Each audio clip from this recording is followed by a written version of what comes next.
Judith, you're an expert in the topic of conversational intelligence. One phrase that I've never heard from anyone else but you is the concept of double clicking.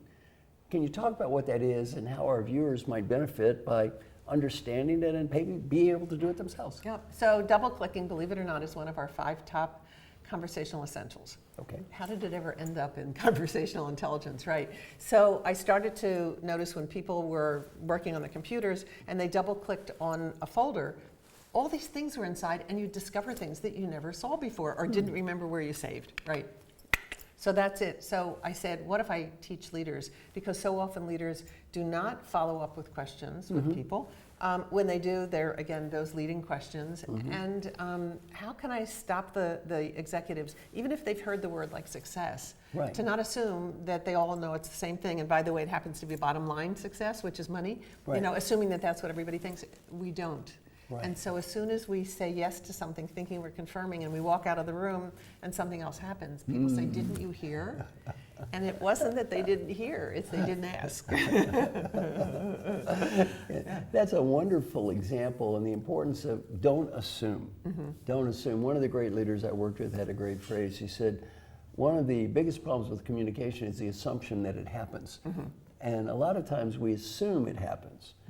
And if I don't do that double click, you may walk out the door with one definition of what I said. I may walk out with a completely different intention. If I don't double click, I don't find out if there's truly a connection. Exactly, and there was one example. I was working with Bob Lutz, who, you know, he's the Chrysler guy and GM guy, and we had 250 people in the room, and we took the word success and asked everybody to put 12 spokes around it and tell us what success means. And I had them guess about how many things that people would have in common, right? So how many do you think the people had in common? Not much. Really not much, right? We had one table, one word in common. Wow. And people were blown away. And they were trying to cheat a little bit and said, well, yours is a little bit like my word, right? That's the point. It's a little bit, but not enough. And that was like the turning point, because people hadn't been asking each other questions to help them with the business. They didn't go deeper. And now all of a sudden everybody was double clicking. And they even got this thing that you could go like this and double click on the table in the meetings to remind people that that was to do. Fantastic example. I'm going to give you a new phrase, triple click. Because let's say you pick a word, success. We have one word in common.